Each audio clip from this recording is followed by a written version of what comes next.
Hello বন্ধুরা, আমরা এখন তো এটা দেখছি, তো আপনারাও কি দেখছেন? এটা সত্যি কথায় খুবই গর্বের ব্যাপার একটা, যে আমাদের ইন্ডিয়ার একটা ভারতের ছেলে যে এখন যাচ্ছে স্পেসশিপে।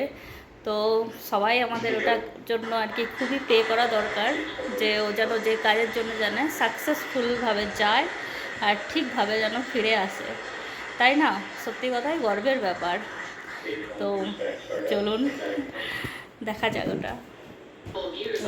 আমার ছেলেও দেখছে সঙ্গে সাথে। তুমি একটু কিছু বলতে চাও? হ্যাঁ, গর্বের ব্যাপার এটা ইন্ডিয়ার জন্য।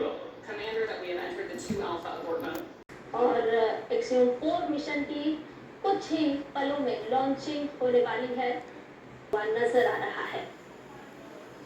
भारत, पोलैंड और हंगरी के लिए मानव अंतरिक्ष उड़ान में क्या करेंगे और के अंतरिक्ष की ओर एक्सियम 4 मिशन।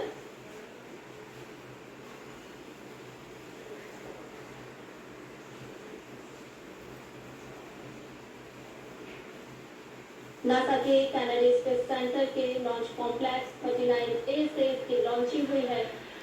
स्पेसएक्स के फाल्कन 9 रॉकेट के जरिए उड़ान भरी गई। T+30 seconds into flight with the Axiom 4 crew on board Dragon, headed to the International Space Station.